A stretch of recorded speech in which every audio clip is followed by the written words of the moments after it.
This is for the players.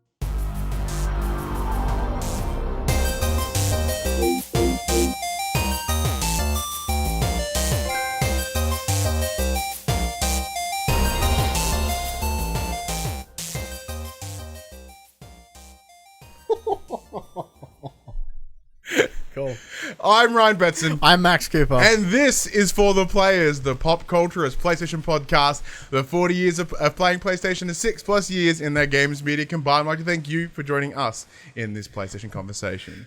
This PlayStation conversation happens every Monday morning at 8 a.m. on podcast services, including Spotify, and 9 a.m. on those YouTubes. If you'd like to be part of future conversations, check out our socials, Facebook, Discord, Twitter, Instagram. All the links in the description below. That's right, down there. If you want to, you can watch us record this show live. You head over to twitch.tv/thepopculturists and you'll never know what you will watch. Because for those that were here live, things went interesting before we even started the show. This is attempt 2 for reasons. And if you want, you can support the show. You can share the conversation, tell your friends, tell your family about this little PlayStation pod.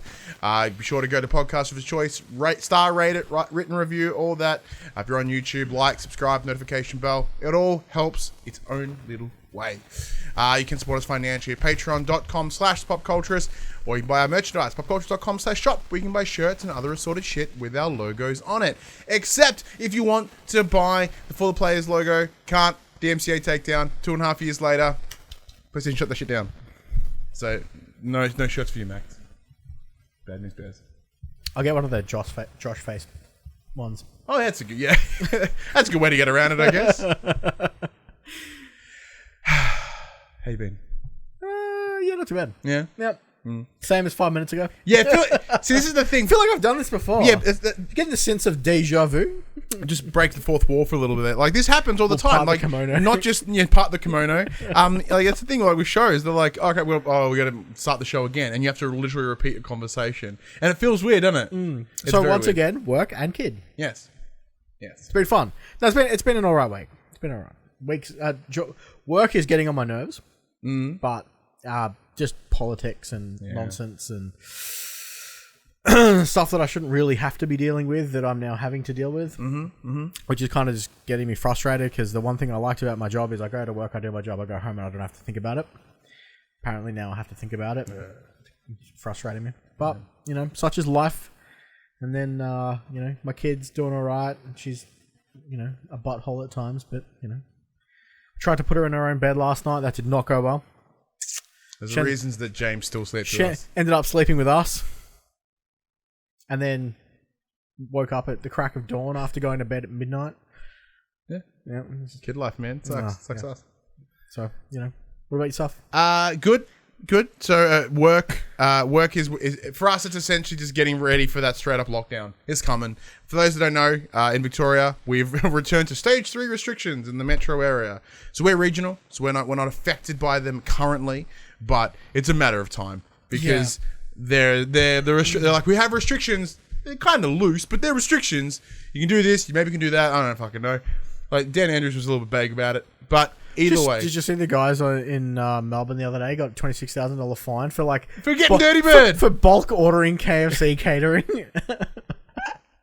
So in short, the best thing about this story is, so there's like a big order for 20 meals or something of KFC. And someone through Deliveroo or Uber Eats or something, right? And somehow the police got notified. And they're like, that can't be right. And they go to this place, and there's a house party, 100% breaking social distancing rules and restriction rules. $26,000 worth of fines. Better be some damn good chicken. Idiots. KFC's good, though. It's not for hard. A succulent chicken meal. It's not hard to do the right thing. That's true. And everyone's complaining at Dan Andrews, but no, he our premier, or our governor for those in America, he's done nothing wrong. No, he's done pretty well. He has to correct all your behaviour, populace. So I saw when this all first started, I saw a meme that I found quite funny, and it was just the spread of coronavirus will be based on 2 things: how dense the population is and how dense the population is. And apparently Melbourne is both. Yeah, we're pretty dense. But yeah, no, thankfully we're all right. Yeah, so updates from last week. Without going into too much detail, inside still hurt. My back end is still in pain. Hence why we had to start this show for the second time, because it just decided to be like, so I had to go and medicate. That's all good. But on a plus side, aside from that, is a new Ryan Get Less Fat update. 19 kilos now, plus the 19 kilo mark. So when I mention that, like, to everyone, when I say I round up to the nearest kilo. I round up mostly whatever's closest, right? Yep. So right now, 19 kilos on the nose. I think I'm like 19.1, 1.2. Where previously last week I said 18, but I was like 18.5, I think. Yep. So I'm not losing a kilo each week. I'm just kind of getting close enough to it, and makes it easier to explain. So as we talked about last week, so 20 kilos is presumably right around the corner. That is halfway to my weight loss journey. My plan is to lose 40 kilos or get close. So because I started at 140, I want to get to 100. Original plan was to lose as much weight as I can before PAX. PAX isn't happening, so I still have 3 more months pretty much on the day to lose as much as I can before PAX.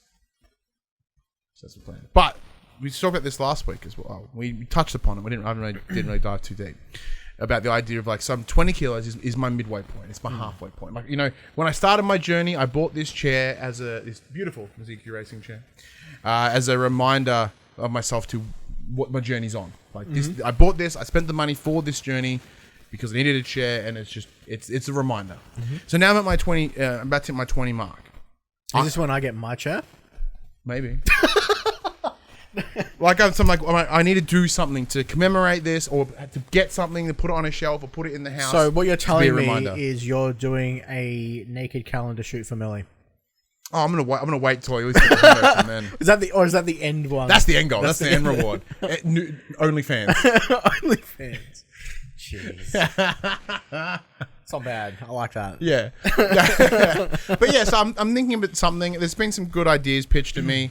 Mom was like, why don't you do one of those cool experiences? I'm like, everything's in lockdown, mate. All right. Don't appreciate it. Why don't you go bungee jumping? Yeah, woo. No, I'm good. No, I've just been thinking about it. Like, I don't know what I would do, but I want something commemorative. Someone threw out a tattoo. Hey, didn't you want to get a voice clip of your son? I did. The difficulty about making that look good is tough because it's quite close, and you got to allow for tattoos to expand over time and stuff. But yeah, because one of the things when it comes to a tattoo, my argument has always been, I'll do it when I'm thinner. So I'm kind of can't argue it anymore because I'm literally heading in that direction. Yeah. So yeah, that's the where I'm at in terms do of it. Just be careful, because once you get one, you literally can't stop. They're like Pringles. Do love Pringles. So the thing for me is I'm weighing up what I get. I have some options, and I can tell them here. So obviously one of them is PlayStation symbols, because I'm a big dork, and we're talking tattoo artists. Doing tattoos, cool. yeah. All right, cool, so cool. For me, I would like my tattoos to be a and this actually lands quite nicely in the whole 20 kilos, right? Is because for me, if I was to get tattoos, I want them to be something that I love, or something that helped define me, or in my time up. So what I'm hearing is you're going to get the sacred symbols tattooed on your chest, with the circle being your nipple. That's what I'm hearing? You're close. No, so obviously the PlayStation symbols are one, because it's a big part of who I am. I've been playing for 25 years of my life or whatever. There's a pretty much big majority of my life I've been playing PlayStation. And to me, it means more. These symbols mean more than PlayStation to me. They mean this. They mean, the time that I've been in Games Press. The things that make me happy in life, which is gaming. I'd love to get my son's name on there, or as I mentioned to you in the past, and you brought up a second ago, I have a waveform of him saying "Love you, Daddy," and that I would love that somewhere as well. Additionally, because Kevin Smith is a massive influence to me, I wouldn't mind getting Jay and Silent Bob in some fashion. They did a cartoon series a number of years ago, so I've got a nice photo of them as cartoons. I thought that'd be cool. And then to really bring in my fucking emo, angsty teen roots, I've always thought about getting, the hardogram from the band Him. Yeah. No, don't do that. Why not? Because you're not a teenage girl. Don't do that. That's the last you heard. Don't do that. Yeah, and that's kind of for me. Yeah, these are things that are big influence that were big influences or things that have shaped me in some way. And I think my son's pretty big one. No. And, obviously PlayStation gaming, that hobby, because that gaming, that moment that I got my PS1 when I was like 7 or 8 years old has led to everything up until this point. Like that was that key moment in time. I played gaming throughout my years. It helped me cope through many struggles. It helped me find myself, find my voice, and create this. And then get the job that I have now, and so on and so on. And Kevin Smith is a big influence for me of what got me into creating content. And then I was a big emo kid in my teens, and still that band Him is still one of my favorite of all time. So yeah, Where would you get it? I have no idea. Oh, because I've still got a little bit of weight to lose, right? So I'm obviously not going to get it across my boobies. Because the boobies will be going soon as I push them together for some reason. I'm thinking a lot of forearms. I like. Place. I mean, obviously, I like forearms. I've already got my next one lined up to go in. What do you got? So what have you? So for context, right now you've got. So I've got the Final Fantasy VII antagonists on one side. Yep. So I got Sephiroth, the big sword, whatnot, and I've got the pro tags on the other side, on the opposite side. So you know what I love about now that I've played Remake? I know who they are.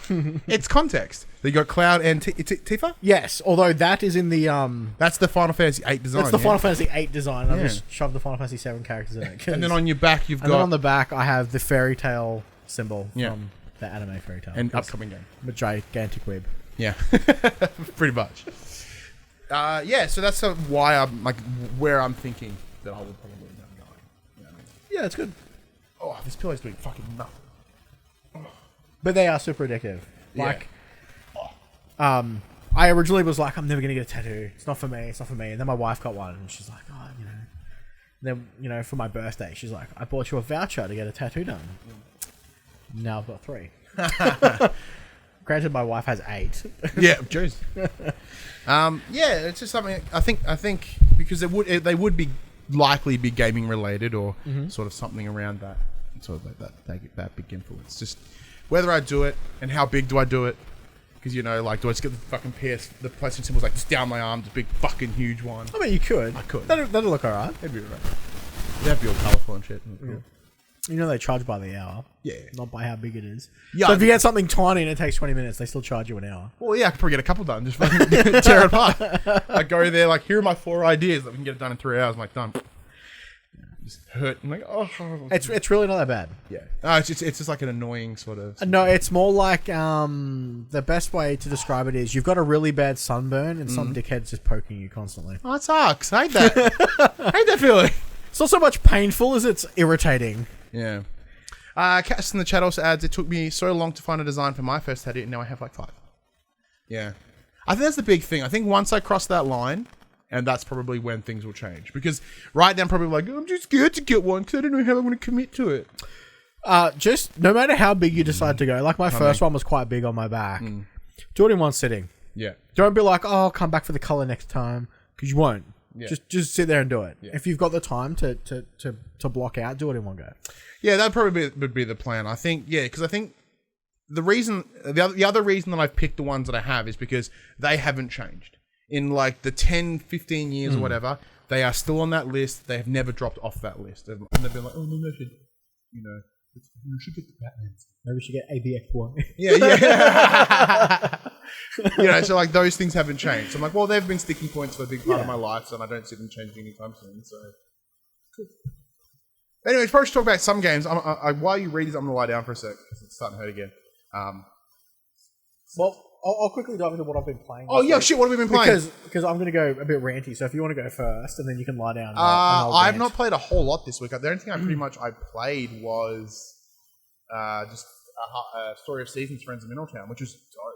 Still dope. So that's out now on Nintendo Switch, not PlayStation, which makes me really sad because wouldn't mind some tropes.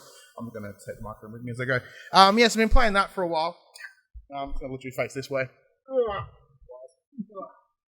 Yeah, so it's been So I've been playing, Story Seasons, Friends of Mineral Game's pretty sweet. So there is a video coming in the coming days. We're scripting that now as we speak. Other than that, not a whole lot. I've been pretty away from the PlayStation, to be honest. Man, this is so much better. Well, I dove back into Borderlands 3 with the release of the new DLC, Bounty of Blood. Oh, yeah?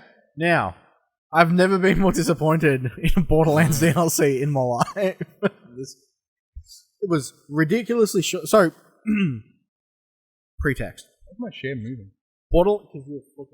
Borderlands 2 was one of my favorite games of all time. The DLC that came out with Borderlands 2 was absolutely phenomenal. The big standout being Tiny Tina's assault on the Dungeons and Dragons. Yeah, brilliant. They added new characters, they upped the level cap, they did all kinds of crazy stuff. So far, we've received 3 DLCs for Borderlands 3, no new characters. They've all been maybe 2 to 3 hours long, and they're just not good. There's nothing to them. They feel so light in content for a $75 season pass. Yeah, but what if I was to say that Borderlands 3 wasn't even that good? I agree, Borderlands 3 was a huge letdown compared to the rest of the series. So that was a disappointment. So, I stupidly bought the big boy with the season pass included, so I'm going to play them because I've already purchased them. But yeah, it just wasn't enjoyable. And the other game that I've been playing this week, apart from like the games I play every week, like Valorant, Rocket League and all that, I dove into the Mortal Shell open beta on Epic Games. Oh, so this is the one that you were complaining about last week, yeah? Yeah, so I was complaining about this last week because, in my opinion, they did a very poor job at handing out keys. They were kind of sending 20 keys out on an email list to everyone with the same 20 keys, and it was like, oh, if you didn't get it, sorry. And there was like 1,200 people on that email list. So after 2 days of people complaining, they announced on Twitter that it was going open beta and everyone could get in on it. So this is an upcoming PS4, PC, everywhere title. And it's a very Soulsborne-esque game. It's just a smaller scope by a smaller indie team. And the big gimmick of this is you have shells. So there's essentially what is like 4 classes and they are your shells. And there's some interesting mechanics. It felt very slow and clunky compared to what, say, Bloodborne and Dark Souls did. But Dark Souls itself was pretty clunky. Like Dark Souls was clunky, but it also depended on how you played it. So, as it stands now in Mortal Shell, I've only been able to find big, heavy, two-handed weapons. So everything feels really slow and heavy. That sounds gross. So I haven't spent too much time with it. I am very much looking forward to the final product. But as it stands now, it's hit and miss. I'm not sure yet. Okay. But I am keen to play more. Hopefully, hopefully there's more variety in its weapon choices, apart from like just big, heavy, two-handed nonsense. With this being a beta, so do you mean that is it multiplayer beta or just a literal it's very similar to Neo, how Neo had that beta? Yeah, I would put it similar to Neo. So it seems like you play like what is essentially like a demo area. You have a tutorial area that has your tutorial boss, and it teaches you how to dodge and attack and use the harden gimmick where you harden your shell so you don't take damage for a short period of time. And then once you get through the tutorial, it throws you in, and it's like explore. And there's just a little level that you can play. There's got a few bosses, some mechanics and whatnot. It plays quite well. I mean, I was playing it on PC because it's only available on PC at the moment for the beta. Yep. So I was running it at 4K, 60 frames. Beautiful. Looked really nice. Very a lot darker than what the Dark Souls and Bloodborns were. But yeah, I'm very interested to see the rest of it once it's fully released. They did say that it would be, because it's a smaller title, it would have a smaller price point, which is nice. So I'd definitely check that out. Okay, so it's not been a full price? No, they're saying it's a shorter experience, so it won't be a full price title, and it is coming to PS4, Xbox, PC. Oh, speaking of full price, that's a silky smooth transition into the news. This section is called Inform the Players. We tell you about what happened this week in PlayStation. Now, one thing that's been a hot topic this week, Max, is the price of games. Yes. So, God, it sucked. Then he's like, coming off last week, off the NBA 2K stating that they were going to increase the cost of their NBA game by $10, the MSRP for American, going from $50 USD to $59.99, which has been... Sorry, so $59.99 to $69.99. It was $59.99 to $69.99, and which is really weird messaging because Madden is giving away free upgrades. But coming to the table this week, Cory Barlog, brilliant designer, quote, Creative director of Sony Santa Monica. Yes. He's quoted on, I think it was on Twitter, games need to go up in price. I prefer an initial increase. I thought that was it. No. Like, games need to go up in price. No. Thank you very much, Corey. Games need to go up in price. I prefer an initial increase in price to the always-on cash grab microtransaction-filled hellscape that some games have become. The irony here is that 2K Sports basketball franchise is famous for its aggressive monetization model, and despite its higher price tag, I would imagine they've still got revenue. Well, yeah, so like with what 2020 was like $7, and it's free on PS Plus right now. And that bitch is littered with microtransaction. I mean, littered. Look, I'm all for microtransactions in games that are free to play. Like Going down. You need to pay your developers somehow. You need to make money somehow. That's just what businesses do. But when you're charging full price for a game, and then some, it seems a bit egregious at times. It does a bit. So, like, this is the discussion that I had the other day. But at the same, sorry to cut you off. But at the same point, if you want to spend your money, you spend it how you want to. Oh yeah, it's your money, of course. So if you spend it however you deem like, and I think that's the big thing when it comes to microtransactions is, we don't always need, like, dumb people are always going to be dumb. Well, like at the moment, so like if they want to spend hundreds and thousands of dollars on FIFA Ultimate Team, then it's their money, like, you know. Well, see, for instance, I've been playing Valorant, Riot Games' new first-person shooter. They came out with some dope dragon skins for their guns, and I really want them, but they're $50, and I refuse to pay $50 for skins on my guns. Fucking ew. Well, is one of the, can you earn them at all? Can you grind your way through? No, you have to purchase them. Oh. There is no way to grind for them in-game. Letting people know that I'm still down here. Because the discussion that I had the other day around the pricing, right, was around how this will affect here in Australia. And because right now, like, a brand new game we talked about last week, $99.95, $109, like, this debate has increased, really increased since last week. So last week it was kind of like maybe we should look at this because maybe they might increase.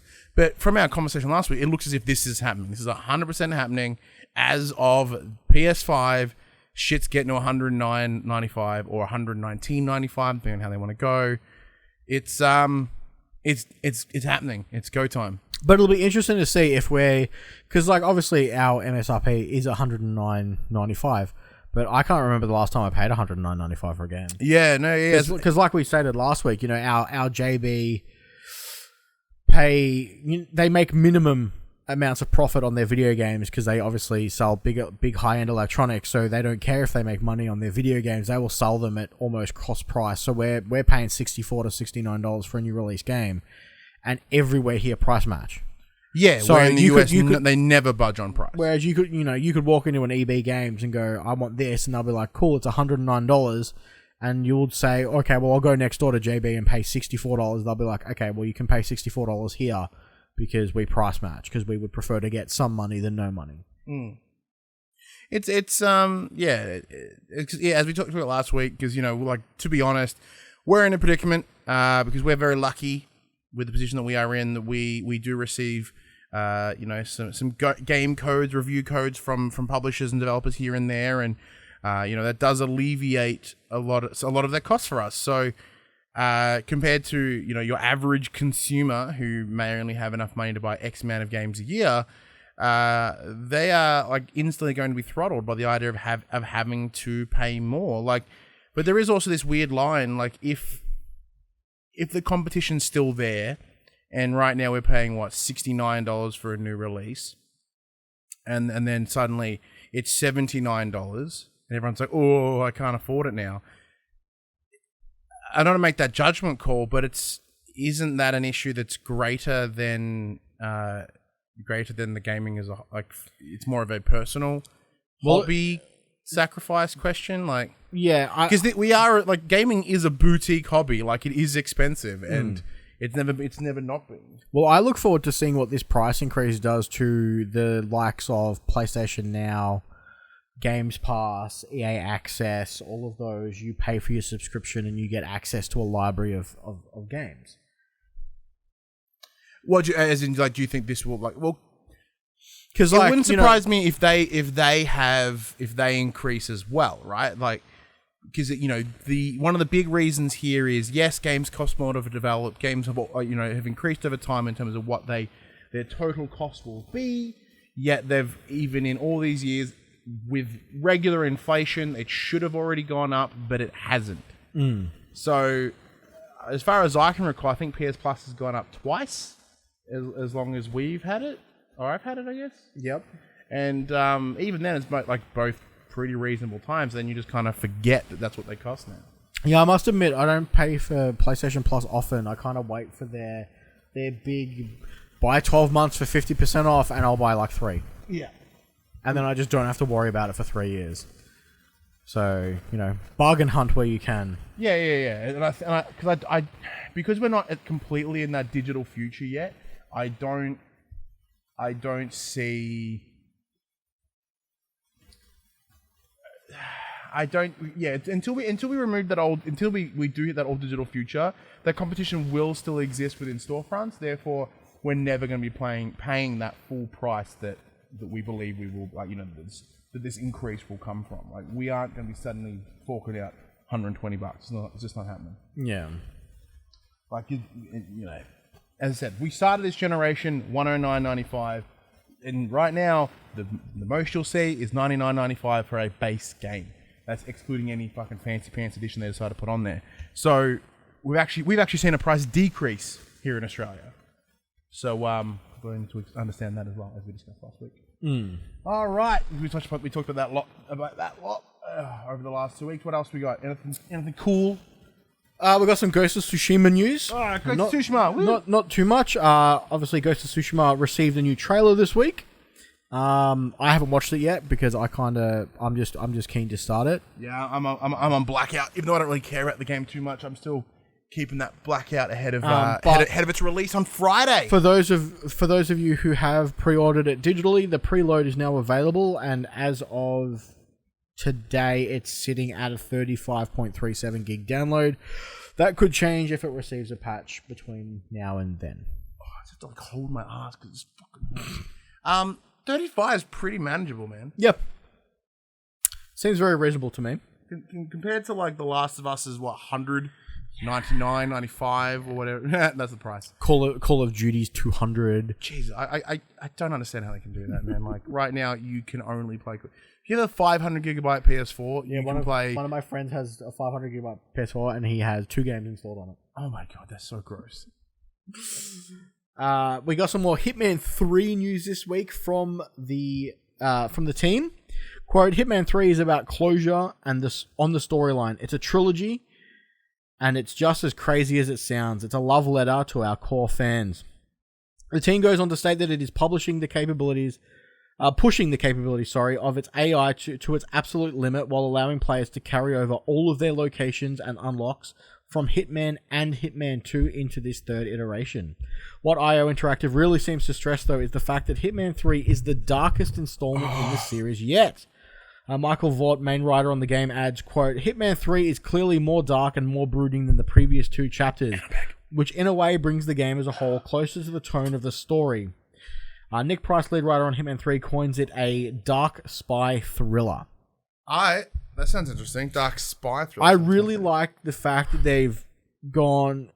we understand that our original Hitman 2 has its own place. We're going to make everything playable in this third iteration. I think it's really good that they've used their assets that they've got, and you can go back and play everything from this new one. I'm feeling it. Hitman's never really been a massive... Excuse me while I pillow my butt.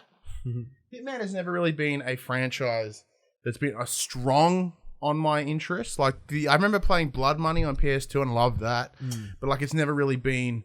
Oh god, I love Hitman. So like even though I'm excited for this, I know there's people. I'm interested in this. Sorry, I know people are going to be excited for this. Yeah, because if you played 1 or 2, because I have. was free for a little bit I there. own 1 and 2. I've played them both. I thoroughly enjoyed them. I look forward to seeing how it finishes. Very nice indeed. Let's talk some dinosaurs. Yeah. I totally got up off the ground at the exact right time. Buddy also adds in the chat, Hitman 3 needs a platinum trophy. Yeah. Because that's a good question though. Because like you and I aren't really trophy hunters. No. But I know like, you know, I know there are people, including Buddy, that like, this is a bit of side discussion around trophies, right? Because as I alluded to at the start of the show with Story of Seasons, Friends of Mineral Town, it's on the Switch. It's not on PlayStation. However, I would have loved for it to be on PlayStation because I would have loved to get trophies for it. You know, like I'm not a big trophy hunter, See, but I like having them there because the idea of hitting achievements on Nintendo means nothing because there is no meta game. It's just in-game achievements. Not See, the same. I'm one of those people that's like, I'm gonna plat this. I'm gonna plat this, and then I leave it with 1 trophy to go, and I'm just like, can't be bothered now. Like I've been sitting on 1 trophy left on Bloodborne for like 5 months now. I'm just like, What's the trophy though? Kill 1 boss. I was gonna go kill this 1 boss. Wait, then how have you finished the game without doing it? Because it's an optional boss. Ah, okay. Buried deep in its bullcrap randomized dungeons that they put in it. I was just like, can't be bothered. That's fair. Can't be bothered. But yeah, so you're not deterred by a game I'm not deterred by a game not having a platinum because let's face it, I very rarely get them. But I do like having the option to. So like with Racer, I was like, yeah, fuck it. Well, see, when Final Fantasy VII Remastered got announced, I'm like, I'm gonna platinum that bad, but I have not gone back and played it again since I finished it. So in theory, I like platinum trophies. In practice, Cause I know when I talked about it last week. Did I talk about going back to The Last of Us Part 2 again? yes, because I was going to do it. Yeah. And then you said you should play it not on the PopC account, and I'm like, well, oh yeah. then I have to start it again. So I said I started playing again this week after you mentioning it. So yeah, I've put it on very light or light plus, whatever it is, because there is no trophy for difficulty. God, that auto assist is it's lenient. But it's really handy though, because it's allowing me in New Game Plus to really just scour through and grab everything that I need. Because a zombie comes, I'm like, oh, pff, and then I'm just like go back to looking around, and you know, it makes it a little bit easier to get those little hurdles. So back to Dino Time. We're going back in Oh time yeah, now. sorry, yeah. It looks like the remastered version of the 1997 classic Turok is coming to PlayStation 4 in the near future. A trophy list for the title has been spotted on Exophase after being available for just over 2 years on the Xbox One. Unfortunately, it doesn't come with a platinum trophy. Oh shit! Well, Buddy's out. But it's nice to see old games get the face Look off. at me accidentally linking stories together. So yeah, no platinum, but it could be coming soon. See, I never played Turok. I wasn't a Turok. I was a Dino Crisis guy. I was a Dino Crisis guy. Yeah. And even then, I don't remember it that well. It's because I think Turok was on Nintendo consoles. Yeah, and I played. Cause I remember hiring Dino Crisis from Network Video in Turalgan, and and loving it. Well, since you spoke Last of Us, let's talk about some Last of Us 2 and the horrendous shit that has been going down. Oh man, we didn't touch upon this last week, did we? No, the horrendous crap that has been going on over the last week. Do this. So let's start off with some good news first before we deep dive into the muck. Naughty Dog is currently on a hiring spree. Particular interest must be paid to the role of a level environment designer, which makes explicit reference to a single-player game. Mm-hmm. We know the studio is still working on a standalone multiplayer game for its post-apocalyptic franchise, but word of an all-new narrative should energize them. Yeah, so that could lead to some DLC or help them get ready for whatever their next title is, because you know, even though there would be a downtime between now and whatever the next step is, but hiring now would imply that there's something more in the works. So they may have been already in in pre on something. Who knows? Now let's get to the shitty news. Awesome. So earlier this week, Love it. and some of last week, some voice actors and some game designers and people who worked on The Last of Us Part 2 have been receiving absolutely horrendous messages on Twitter. Mainly Laura Bailey, voice actor who played the role of Abby. They were just getting horrendous threats, menacing, horrible shit. Director Neil Druckmann has also spoken out about some of the vile messages that he's received, as is the case with the comments sent to Laura Bailey. So the Naughty Dog's official statement was, although we welcome critical discussion, we condemn any form of harassment or threats directed towards our team and cast. Their safety is our top priority, but we must all work together to root out this type of behavior and maintain a constructive and compassionate discourse. If you don't like the game, you have every right to not like the game, but it's not the actor's fault. Yeah. Okay. You can't blame them for playing a role. They didn't write their script. They're not freeballing it on the stage, going freeforming what they're saying. They were hired to play a part, and quite frankly, she played that part brilliantly. It's the quote, and she doesn't deserve the crap that she's been getting. It's the quote from Ben Affleck in Jay and Silent Bob Strike Back. You know these are fictional characters, right? Fictional characters. Am I getting through to it all? Like, this is the thing. How do they not understand that she isn't Abby? Look, I don't mean to alarm you, everyone. Robert Downey Jr. isn't fucking actually Iron Man. Just in case you weren't sure. He's probably rich enough to be Iron Man. You know what I mean? Like, as an example, like Luke Skywalker isn't actually Mark Hamill isn't a fucking real Jedi. Cool? You understand that? Yeah. I know you understand that because you're not a fucking moron. I don't know what the fuck is wrong with half of the gaming community, if not more. I don't get it. I don't understand it. It's actually incredibly depressing. And I talked about this last week as well, and we'll touch upon it again. I cannot believe that this is the community. It makes it is tough for me to want to continue being part of this community. When we're seeing these level of death threats and violent acts, statements of violent acts or anti-Semitism or sexism or racism, whatever, just because they played a part in a game or they wrote a game or they were involved in this particular game that you don't like. And as I talked about in the episode of Dash Gamer Dash Gamer podcast I was in this week, a lot of the frustrations that are coming from the gamers appear to be around some of the quote unquote liberal sections of the game, right? And it's one of these things, like there is no agenda pushing here. These are just characters. If anything, these people are just getting angry about their having lesbian people, trans people, or potentially non-binary looking or more androgynous looking characters just existing. And this is a lot more about them than it does about the games, right? It's absolutely disgusting. And then the way that the targeting that Laura Bailey is getting, the way that she's being treated, same as Neil Druckmann, it's fucking disgusting. We, as a population in general, should be fucking better than this. I don't know what has happened. At what point in time did we go down this dark timeline where tribalism's number one and it's us versus them constantly? And if they remotely are on the other side, you have to fucking shun them, kill them, or whatever. Like, it's fucking dumb. It is so dumb. The level of game, like, I know it's not a common thing, but the level of gamer entitlement is fucking ridiculous. It is genuinely embarrassing. Fucking embarrassing. My asshole hurts. Nice to know we're on the same. I gotta walk this off. I'm walking this anger off as well. Well, just like Ryan leaving everybody, Horizon Forbidden West narrative director John Gonzalez has left Guerrilla Games, moving to a new AAA studio in Barcelona where he'll be tasked with building an original open world with a new cadre of like-minded, crazy ambitious developers. Gonzalez, who also wrote Fallout New Vegas, played a massive role in the development of Horizon Zero Dawn.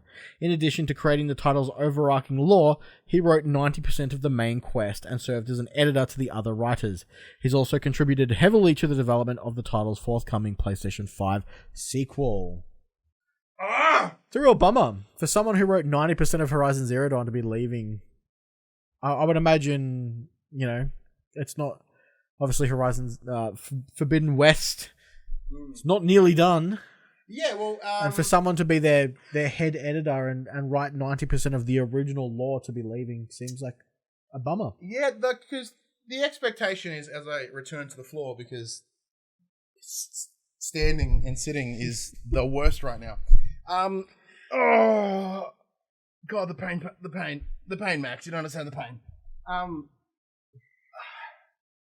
The interesting thing here is because we've laid down some predicted timelines here, right? We Correct. think that like Horizon Forbidden West probably be presumably early next year, right? Like March 2020.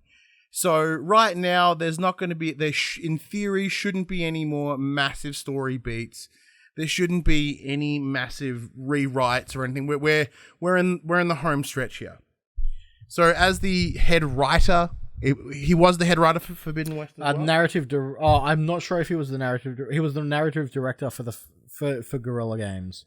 So okay, so his role was to sort of pretty high up. Yeah. Yeah, his role was to help push the story in a specific direction and to see where it's going to go. Oh my goodness, that sucks so bad.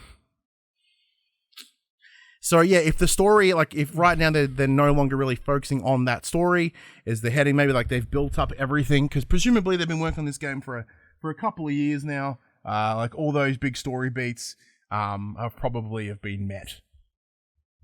Yes. Oh, this is incredibly distracting, but we have to do the show and God, it sucks. All right, let's talk some Sony news. All right, I'll let you run through that. I'll be right back. Okay.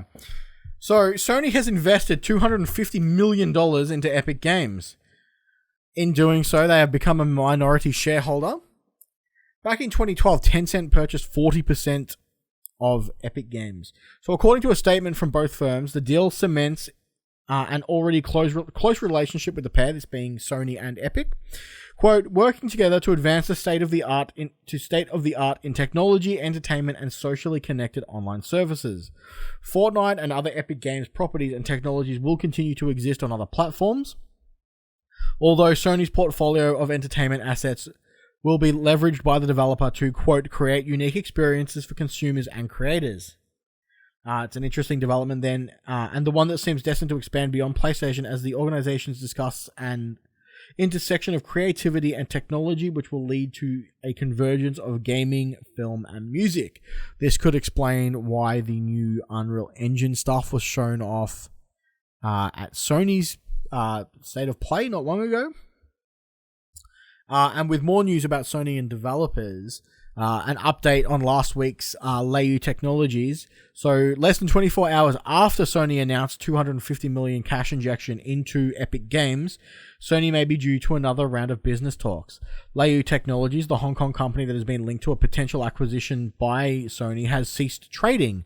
This means that a takeover is currently on the cards, with talks between select parties already taking place. However, should Sony issue a successful takeover bid, it will have to stave off considerable interest from Tencent. Bloomberg reports, quote, talks between Layu and Tencent are ongoing and could fall apart, the people said. Don't forget that the company in question owns the likes of Warframe developer Digital Extremes and Splash Damage, who in the past bought out Brink. More recently, the studio has been said to has been heavily involved in the development of exclusive Xbox One titles. This story is said to be it'll be interesting to see, as there should be an outcome very soon in the next few weeks. So we discussed this last week about Sony getting its hands on a more multiplayer-focused developer in Digital Extremes, who developed for Warframe. But with the $250 million cash that they just spent on Epic, it will be interesting to see how they do with their takeover successfulness with Layu Tech.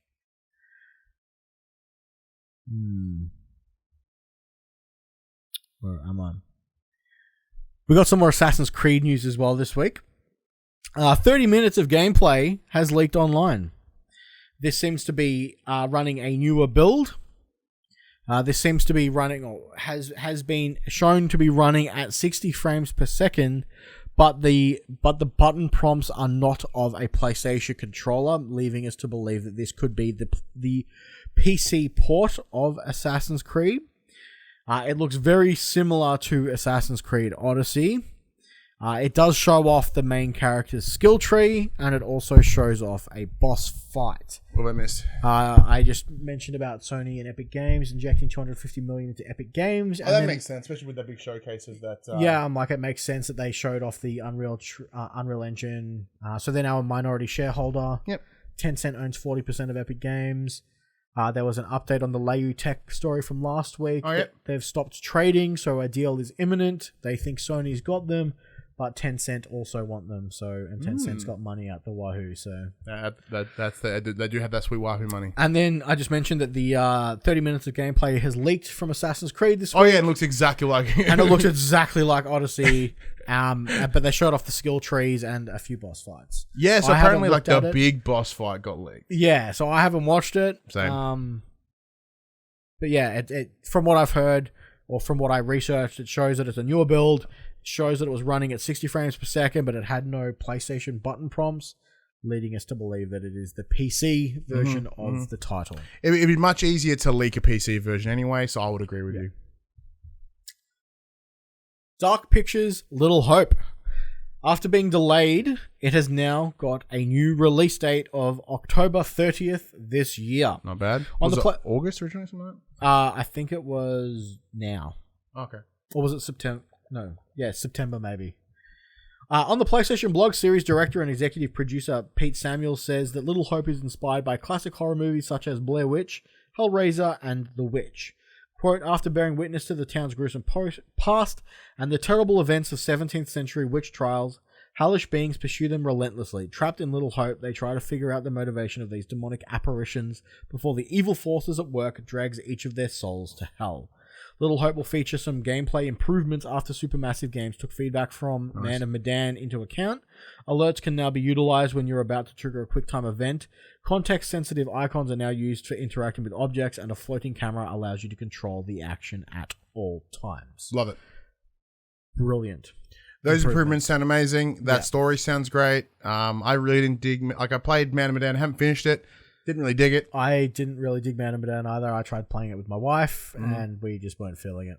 Yeah, like that. The idea of like a Little Hope opens a town, and it's like spooky shit happening in town. Sweet, I'm in.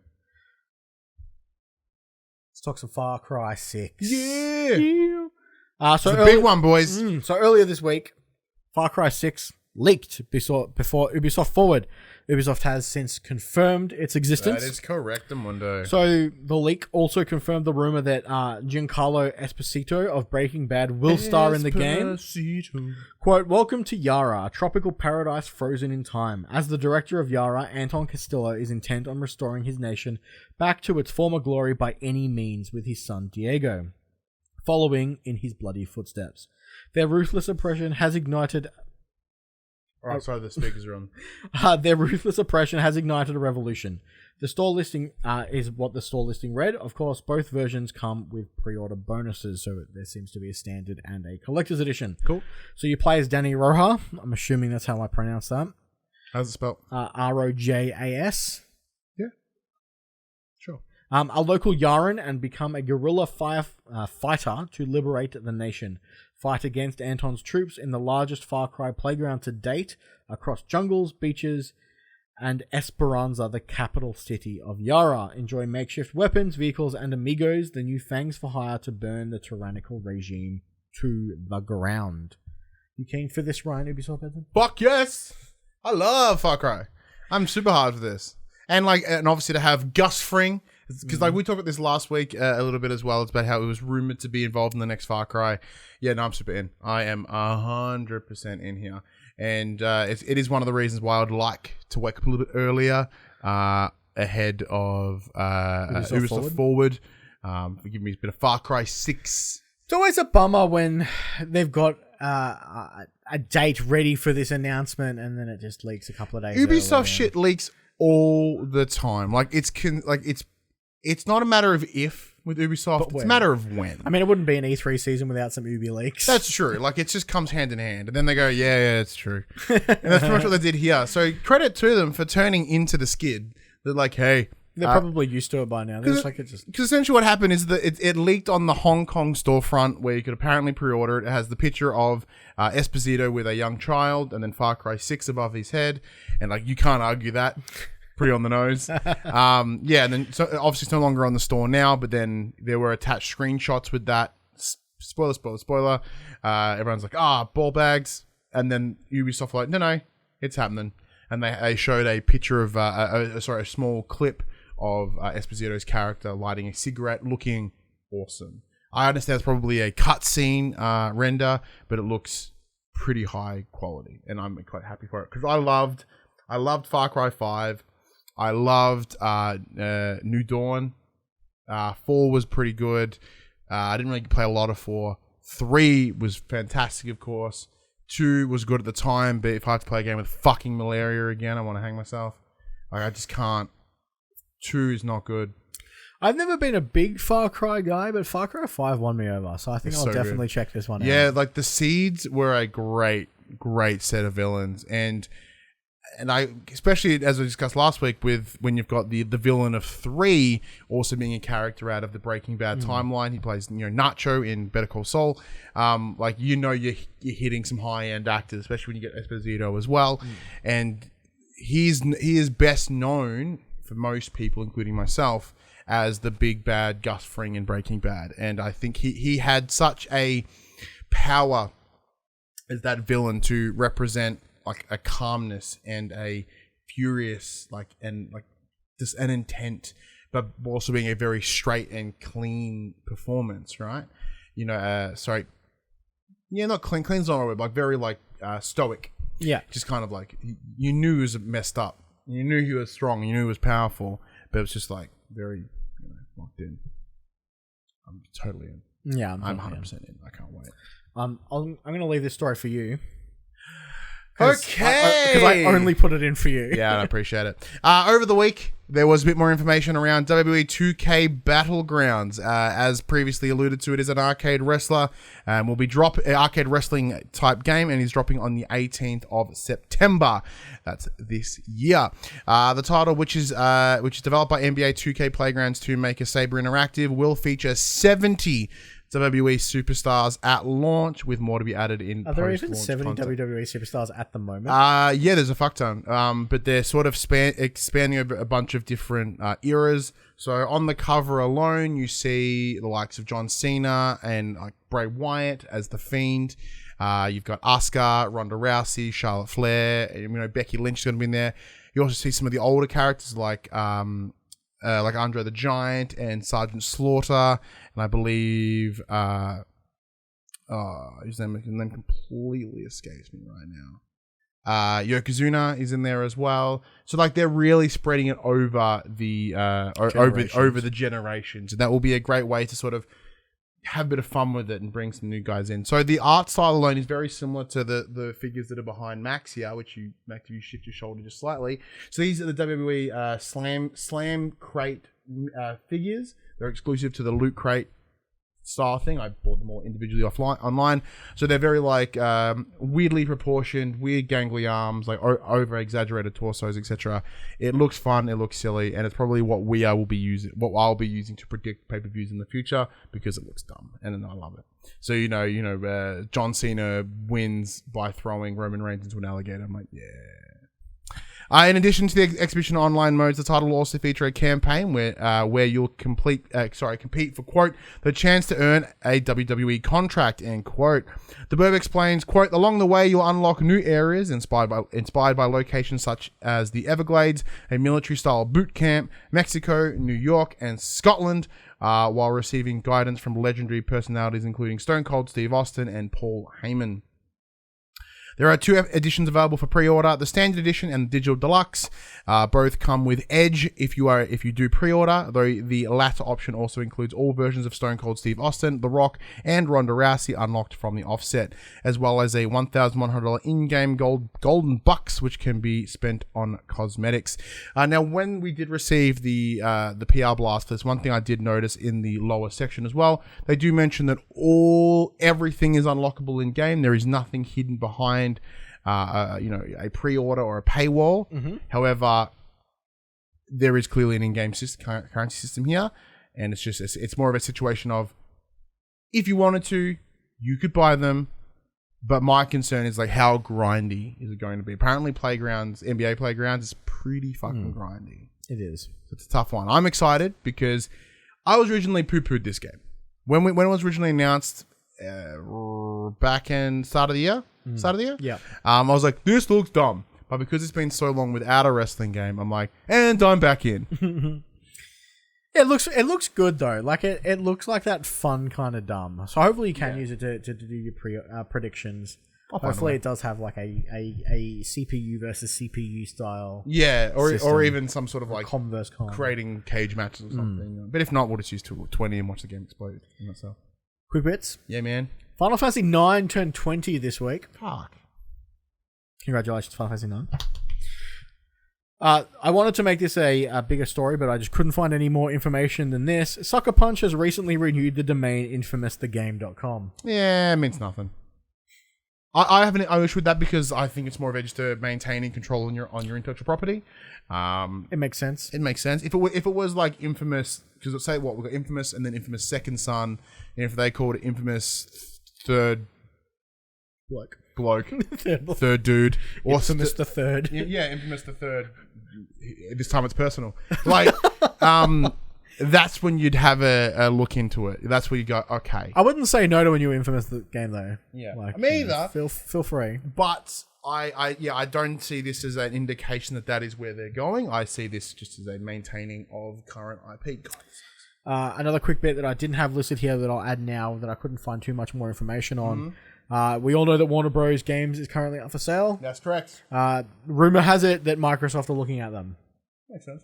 I don't want their games to be exclusive on Xbox. Yeah, because that would be a massive bummer. Because I want my Harry Potter RPG. So that's the thing. So they're going to get access to TT games, all the Lego games. They're going to get access to the Arkham games, Mortal Kombat.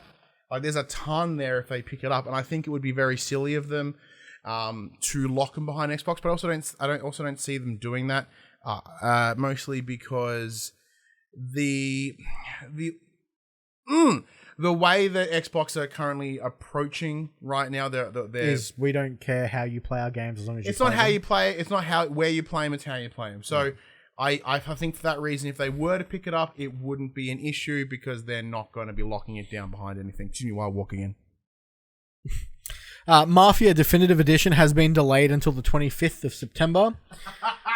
Taking to Twitter, the studio said, quote, though we'd originally planned to release the game 1 month earlier on the 28th of August, finalizing everything in time for that launch date has become increasingly challenging due to the ongoing global pandemic. And the last thing we want to do is compromise the quality of the experience. Hangar 13 goes on to say that it is committed to creating a worthy remake of the 2002 classic, with many members of the team credited with working on the original title. Yeah, that's right. Nothing to do with number 2, being of poor quality. It's COVID. COVID is the problem here. Nothing to do with the other game being subpar. Bringing back, now we have the top 10 PS4 games of the week. That's the best-selling games in Australia. They are as follows. Do it in reverse order. Stop kicking off with number 1. No worries. Number 10, UFC 3. Number 9, and Need for Speed Heat. Number 8, NBA 2K20. Number 7, Shadow of War. Number 6, FIFA 20. Number 5, The Last of Us Remastered. Number 4, Call of Duty Modern Warfare. Number 3, Grand Theft Auto 5. Number 2, Iron Man VR. And number 1, The Last of Us VR. SpongeBob got knocked out. Last of Us VR, Last of Us Part 2. SpongeBob got knocked out. Oh, real quick. I wonder if NBA 2K is in there because it's currently free. Or is it just physical sales? It's because it was like $7. I'm not even super recline, but this kind of feels better. I know it was like $7. This is a casual podcast. Yeah, it's very cash. What's going on? Jeez. I forgot to look at the start. I wonder if we are getting a drop this week. Let's hope. Oh, thank you everyone for understanding as I sit here in major pain. This is horrid, by the way. You guys cannot We don't. There's There's no drop. Anyway, that seems like a good time wrap up. Ghost of Tsushima is coming out. Yeah. Oh my god, it's this next biggest single first party game. The final first party exclusive on the generation, and there's like, whatever. Fuck. Close it up. Done. Friday. It's coming out Friday. Yeah, man. So we still haven't got hands on it yet, which is cool. The embargo is Wednesday, I think. So keep an eye out for all your other PlayStation places. I don't know who's got it and who doesn't. For the review of Ghost of Tsushima, and see if it's up your alley. God, I'm in so much pain. Would you like me to wrap this up? Yes, please. This PlayStation conversation happens every Monday morning at 8 a.m. on podcast services, including Spotify, and 9 a.m. on those YouTubes. If you'd like to be part in future conversations where you can watch the crazy, wacky, zany stuff we do live on camera, check out our socials. Facebook, Discord, Twitter, Instagram. All the links are in the description below. And if you want to see it be super weird in person, you can. Go to twitch.tv/thepopculturists where you can watch us record this show live. If you want to support the show, you can go to places. Share the conversation. Tell your friends, tell your family about this PlayStation pod. Go to your podcast service of choice, 5-star rating, all that mumbo jumbo. If you're watching us on YouTube, like, subscribe, or leave a comment. We'd love to chat to you. And you can support us financially. Patreon.com/thepopculturists, as well as our merchandise store, popculturists.com/shop. We can buy shirts, other assorted shit with our logos on it. Until next week, I'm Ryan Betson. I'm Max Cooper. God, everything fucking hurts. And that was for the players. I'm so short that you're on your knees and you're taller than me.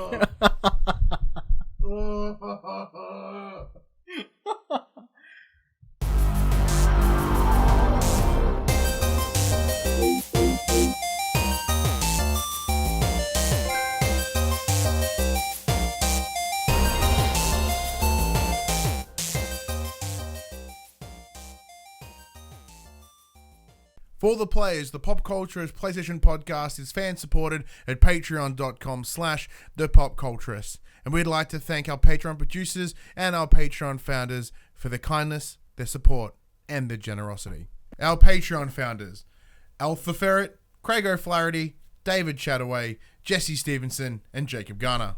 And our Patreon producers: AJ Abatomi, Damien Holdies, Carl Dunn, Lee Wintershoven, Nathan Massetti, Paul James, Pure Mongrel, and Sean Levitt.